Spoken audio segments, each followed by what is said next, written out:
21h30, Mesdames, Messieurs, bonsoir. Comme chaque soir, c'est l'heure de votre édition d'information en français tout de suite après les titres. Le président de la République reçoit au palais présidentiel les lettres de créance de nouvel ambassadeur accrédité dans notre pays.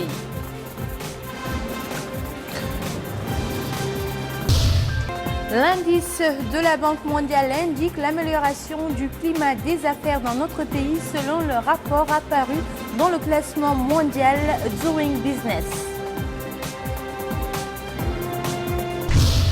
Le ministère des Affaires islamiques et de l'enseignement originel lance un atelier sur les droits des enfants de la Mahadra mauritanienne. Merci de vous joindre à nous et nous ouvrons ce journal par le courrier du président de la République. En effet, Mohamed Ould Abdelaziz a adressé aujourd'hui un message de félicitations à la présidente du Conseil national de la République d'Autriche, Madame Doris Burès, à l'occasion de la célébration de la fête nationale de son pays. Dans ce message, le chef de l'État exprime ses chaleureuses félicitations ainsi que ses meilleurs vœux de santé et de bonheur à son homologue et au peuple autrichien, amis et frères. Intense activité diplomatique au palais présidentiel où le président de la République, Mohamed Ould Abdelaziz, a reçu aujourd'hui les lettres de créance de plusieurs ambassadeurs accrédités nouvellement dans notre pays. Yedalifal. Le président de la République, Mohamed Ould Abdelaziz, a reçu les lettres de créance de son Excellence Majed Nafa Mousleh en sa qualité d'ambassadeur extraordinaire et plénipotentiaire de la République arabe d'Égypte en Mauritanie. Le chef de l'État a accordé une audience au diplomate égyptien qui a été l'occasion d'aborder les différents volets de la coopération existant entre les deux pays frères. La cérémonie de remise des lettres de créance s'est déroulée en présence de M. Isselkou Ould Ahmed Izidbi, ministre des Affaires étrangères de la coopération, Ahmed Ould Bahia, directeur du cabinet du président de la République, de Mohamed Salem Ould Merzouk, conseiller à la présidence de la République, et de Mme Toutoum Tergad, directrice par intérim des affaires du monde arabe au ministère des Affaires étrangères de la coopération. À l'issue de l'entrevue, l'ambassadeur a fait une déclaration dans laquelle il a dit avoir transmis les salutations du président égyptien Abdel Fattah al-Sisi au chef de l'État. Les entretiens, ajoute-t-il, étaient cordiaux et ont permis au président de la République d'insister sur la profondeur des relations fraternelles et stratégiques entre les deux pays, soulignant la volonté de la Mauritanie de renforcer cette coopération et de tirer profit des résultats de la visite historique entreprise par le chef de l'État en Égypte en avril dernier pour renforcer les relations bilatérales à tous les niveaux, en particulier dans le domaine économique et sanitaire, avec notamment l'envoi d'enseignants égyptiens spécialisés en Mauritanie pour stimuler la coopération dans ce domaine. Le diplomate égyptien a dit avoir conscience du poids des responsabilités qu'il assume, déclarant compter sur la collaboration des frères en Mauritanie pour réaliser les aspirations des deux peuples. Le président de la République a également reçu au palais présidentiel les lettres de créance de son Excellence M. Mohamed Amrani, en sa qualité d'ambassadeur extraordinaire et plénipotentiaire de la République islamique d'Iran auprès de la République islamique de Mauritanie.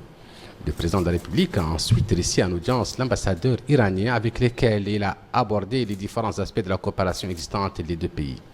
La cérémonie de remise des lettres de créance s'est déroulée en présence de M. Isselkou Ould Ahmed Izidbi, ministre des Affaires étrangères de la coopération, M. Ahmed Ould Bahia, directeur du cabinet du président de la République, M. Mohamed Salem Ould Merzouk, conseiller à la présidence de la République, et de Mme Toutoum Tergad, directrice des affaires du monde arabe et des organisations islamiques par intérim au ministère des Affaires étrangères de la coopération. À sa sortie d'audience, le diplomate iranien a fait la déclaration suivante. Je suis très honoré d'être reçu par son Excellence le président de la République, Mohamed Ould Abdelaziz, et de lui présenter mes lettres de créance en tant qu'ambassadeur de la République islamique d'Iran. La rencontre, a-t-il poursuivi, était excellente et m'a donné l'occasion de présenter les chaleureuses salutations de son Excellence le président Hassan Rouhani à son Excellence le président de la République, Mohamed Ould Abdelaziz. J'essayerai avec toutes mes forces au cours de mon mandat de développer les relations existantes entre les deux pays dans tous les domaines et j'espère y réussir. Il y a de nombreux domaines où la coopération bilatérale peut s'élargir et se développer. Le diplomate iranien a ensuite rendu hommage aux qualités des Mauritaniens. Autre lettre de créance, celle du diplomate reçu par le président de la République, M. Mohamed Ould Abdelaziz. Il s'agit de son Excellence, M. Abdelkader Sahli, en sa qualité d'ambassadeur extraordinaire et plénipotentiaire de la République de Tunisie en Mauritanie. Le chef de l'État a accordé une audience au diplomate tunisien qui a permis d'aborder les volets de coopération fructueuse entre les deux pays. À l'issue de l'entrevue, l'ambassadeur de Tunisie a fait une déclaration dans laquelle il s'est dit honoré d'avoir été reçu en audience par le chef de l'État mauritanien, auquel il a remis ses lettres de créance l'accréditant de la part de son frère Badjid Qaïd Essebsi en tant qu'ambassadeur de la République tunisienne en Mauritanie. J'ai transmis, a-t-il poursuivi, les salutations et l'expression de la considération du président de la République tunisienne Badjid Qaïd Essebsi à son frère, le chef de l'État, M. Mohamed Abdelaziz, qui de son côté a souligné la nécessité d'œuvrer pour développer et promouvoir les relations bilatérales, fraternelles et historiques entre les deux pays. Le président de la République m'a chargé de transmettre ses salutations et l'expression de sa considération à son frère, le président de la République de Tunisie. La cérémonie de remise des lettres de créance s'est déroulée en présence de M. Isselkoul Ahmed Izidbi, ministre des Affaires étrangères et de la coopération, M. Ahmed Ould Bahia, directeur du cabinet du président de la République, M. Mohamed Salim Merzouk, conseiller à la présidente de la République, et de Mme Toutoum Terregad, directrice des affaires du Maghreb arabe au ministère des Affaires étrangères et de la coopération.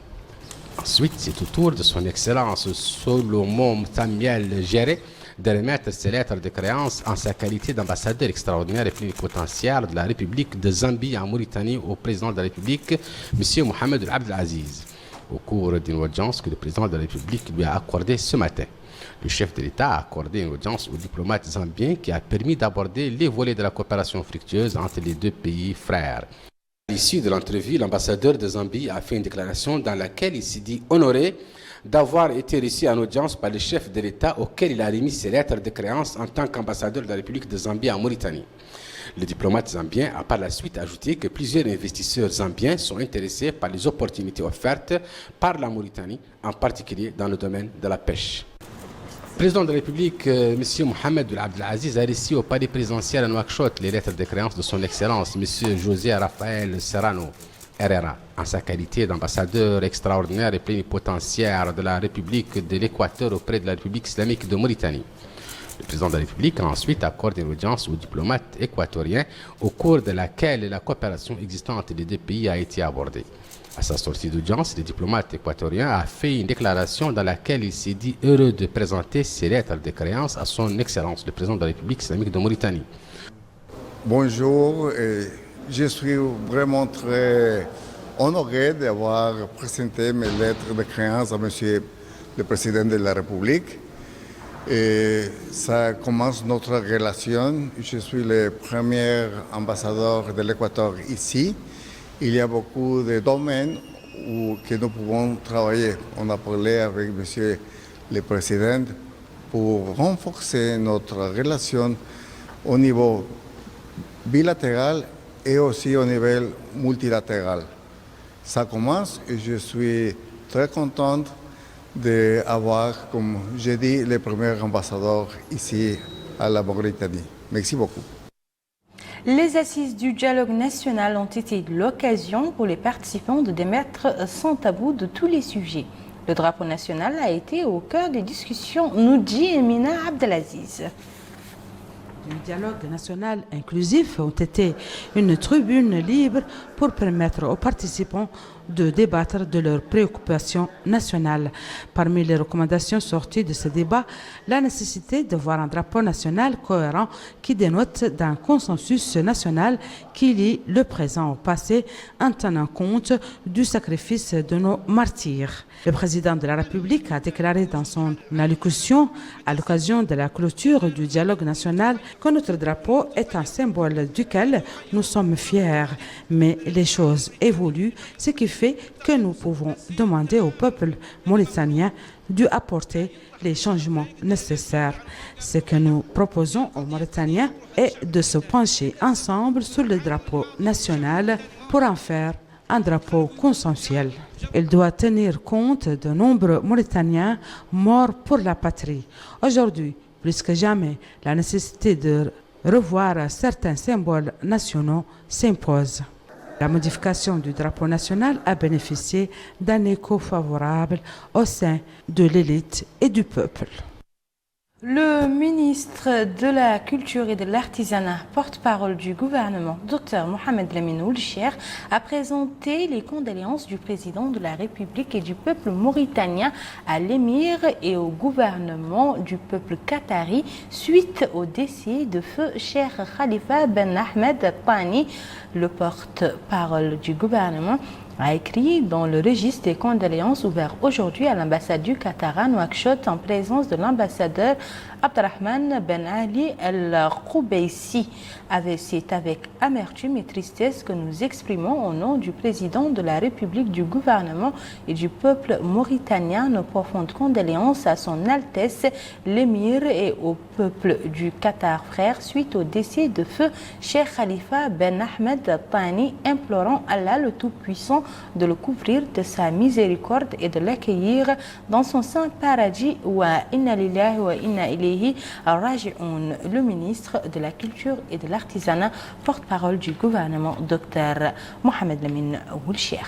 Notre pays gagne 8 points selon le rapport publié par le classement mondial Doing Business 2017. L'annonce de cet important avancement a été faite aujourd'hui au cours d'une cérémonie organisée par le département des Finances en collaboration avec la Banque mondiale et ce en présence de nos partenaires techniques et financiers. Abdoulaye Damaba. 80 réformes ont été adoptées l'année dernière par 37 économies de la région de l'Afrique subsaharienne, ce qui constitue une augmentation de 14% par rapport à l'année précédente. Tel est le principal enseignement du rapport Doing Business 2017. La Mauritanie a été citée comme un pays ayant migré vers le système dénommé Sidonian World, qui a facilité la préparation et la soumission des déclarations en douane pour les exportations et importations, réduisant ainsi les procédures à 51 heures alors qu'elles étaient de 59 heures précédemment. La priorité sera accordée aux domaines dans lesquels le classement de la Mauritanie est encore relativement faible. Le domaine de l'insolvabilité, par exemple, le paiement des taxes, l'accès au crédit. Il y a eu plusieurs thématiques sur lesquelles la Mauritanie est encore très mal classée. Donc, là, un accent particulier sera mis sur ces thématiques. Mais on ne va pas oublier aussi les autres domaines. À chaque fois qu'il y a eu des marges, à chaque fois qu'on peut améliorer les choses, parce que le classement, en finalité, n'est pas le seul objectif. L'objectif principal, c'est de faciliter la tâche au secteur privé, à chaque fois que c'est possible. Les progrès enregistrés dans le secteur énergétique ainsi que le rythme soutenu des réformes ont été mis en avant. La Mauritanie, nous sommes ici aujourd'hui, je crois que la Mauritanie, c'est la constance, c'est la consistance. Les réformes sont en train de s'améliorer sur l'électricité, Et je crois que maintenant le ministre a relevé le défi d'e-réforme l'année prochaine. On y serait tous, on va travailler avec vous, c'est sur votre leadership, le leadership du chef de l'État, le leadership du Premier ministre que nous travaillons. Je crois que je les remercie en passant pour tout le travail qui a été fait pour faciliter un peu ce travail, pour continuer. Hier encore, on a eu la conférence sur les PPP pour voir un peu qu'est-ce que le secteur privé veut, qu'est-ce que le secteur privé aimerait voir de plus. Donc je crois vraiment que le rythme est donné et on serait avec vous l'année prochaine. L'île Maurice, classée 49e, est l'économie la mieux classée de la région. Ce rapport du groupe de la Banque mondiale est une référence qui compare l'économie de 190 pays au monde. Ainsi, il revient sur la facilité de faire des affaires et les réformes visant à améliorer le climat des affaires. Aujourd'hui, des travaux de l'atelier sur les droits de l'enfant dans la Mahadra mauritanienne. Cette rencontre vise à outiller les participants des compétences pour une meilleure sauvegarde et une meilleure protection de l'enfant. Ces assises sont organisées par le ministère des Affaires islamiques et de l'enseignement originel en collaboration avec l'UNICEF.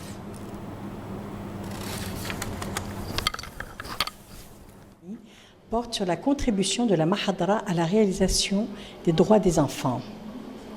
Cet atelier est organisé par le ministère des Affaires islamiques et de l'enseignement originel en collaboration avec le Fonds des Nations Unies pour l'enfance.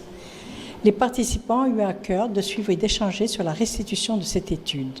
L'ouverture de cet atelier de restitution a été l'occasion pour le ministre des Affaires islamiques et de l'enseignement originel de souligner l'importance accordée par le gouvernement à l'éducation et aux droits conférés aux enfants. Monsieur le ministre a rappelé que la Mahadara est un lieu privilégié de transmission du savoir et de la connaissance et de propagation des valeurs de fraternité et de pardon. Notre pays, souligne le ministre, a connu des transformations sociales, économiques et culturelles qui ont eu des répercussions sur la Mahadara et sur son rôle qui a traversé le temps et régné de par sa lumière sur nos sociétés.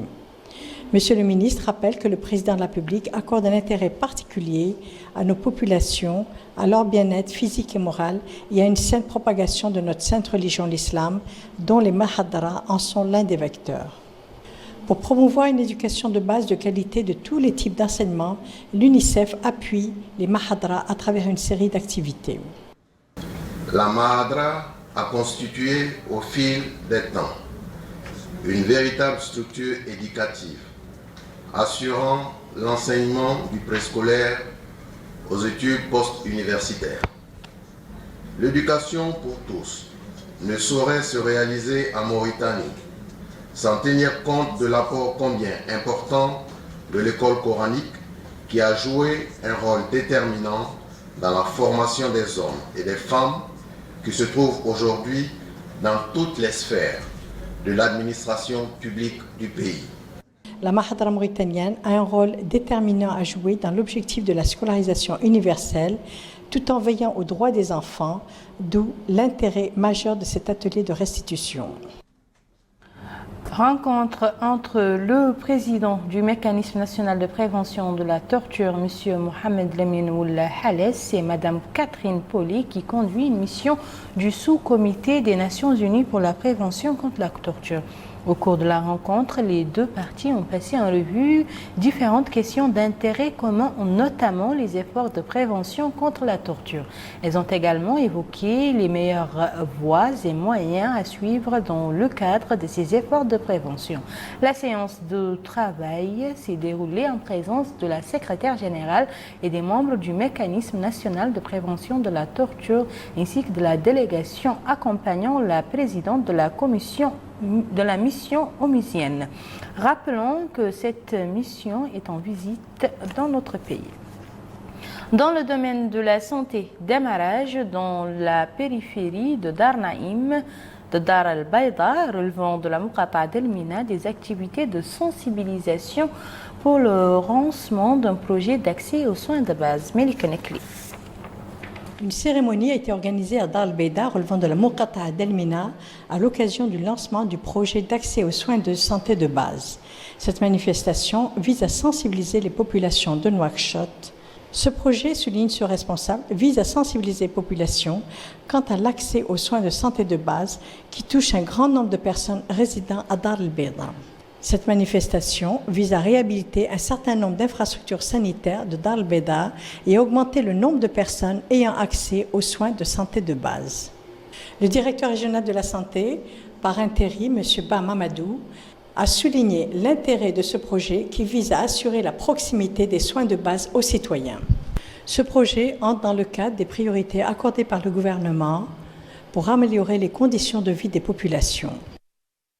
Les partis réunis au sein de la majorité démocratique ont tenu une conférence de presse au cours de laquelle ils ont annoncé leur prochaine campagne de sensibilisation sur les résultats du dialogue national inclusif. La manifestation était également l'occasion pour les leaders de cette coalition de revenir sur le sérieux, la responsabilité et le dévouement qui ont caractérisé les journées de travail du dialogue national inclusif.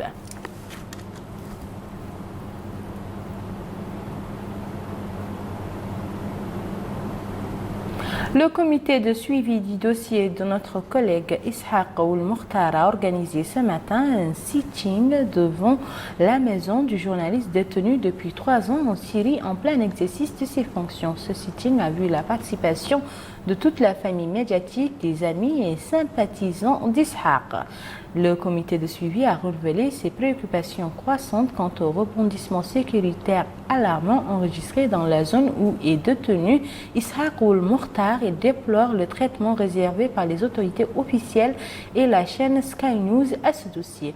Le comité de suivi compte également organiser une semaine de solidarité avec Ishaq, dont une visite effectuée à sa famille en plus de plusieurs activités et programmes médiatiques divers et la prise de contact avec les acteurs concernés ou engagés dans cette affaire.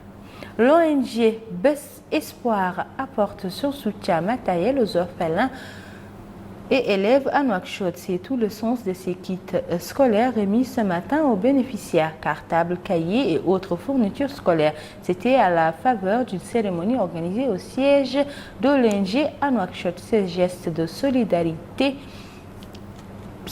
solidarité de bienfaisance traduit son attachement à la vie de ces orphelins en ce début de l'année scolaire 2016-2017. Cette année, l'association s'est fixée parmi d'autres actions sociales la fourniture scolaire à 190 enfants orphelins à Nouakchott.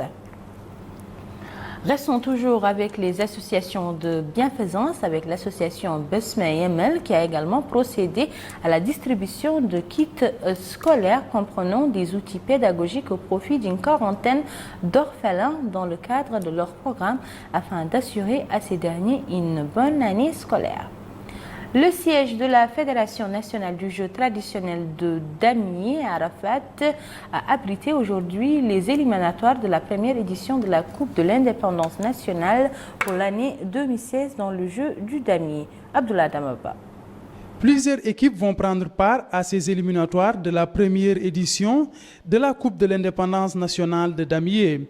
Cette compétition, qui dure un mois, sera supervisée par un staff arbitral agréé par la Fédération mauritanienne de damier. Le président de cette fédération, Bouddha Oulbounana, a affirmé que l'organisation de cette édition s'inscrit dans le cadre du programme que la fédération compte mettre en œuvre pour réhabiliter cette discipline.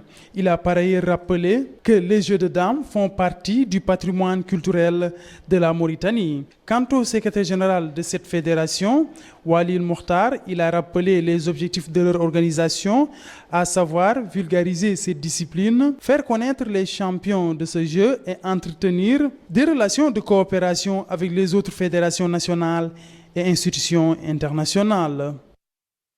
Au Pakistan, 3 kamikazes lourdement armés ont fait irruption pendant la nuit dans une académie de police de Quetta, dans le sud-ouest du Pakistan, semant ainsi la terreur pendant plusieurs heures et tuant 61 personnes.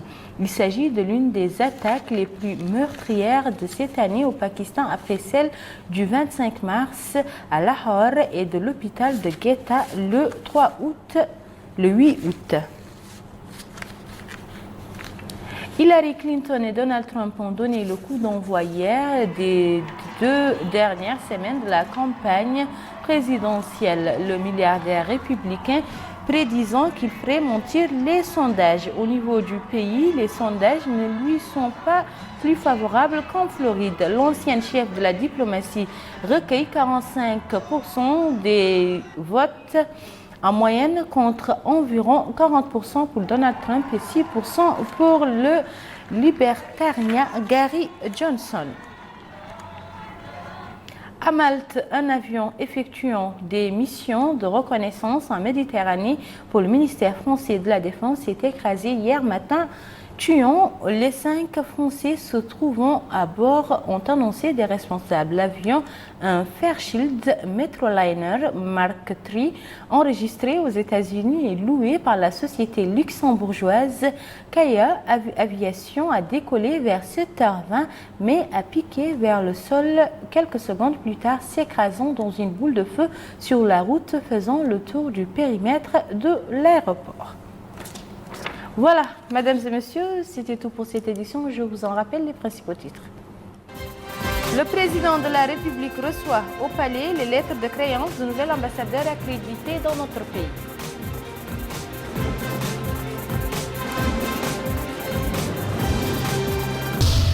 L'indice de la Banque mondiale indique l'amélioration du climat des affaires dans notre pays selon le rapport apparu dans le classement mondial de Doing Business.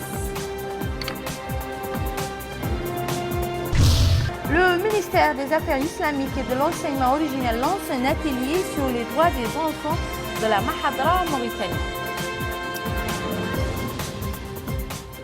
Où que vous soyez, c'était un réel plaisir pour moi de partager avec vous ces moments d'information et merci à vous qui nous suivez depuis Tekal.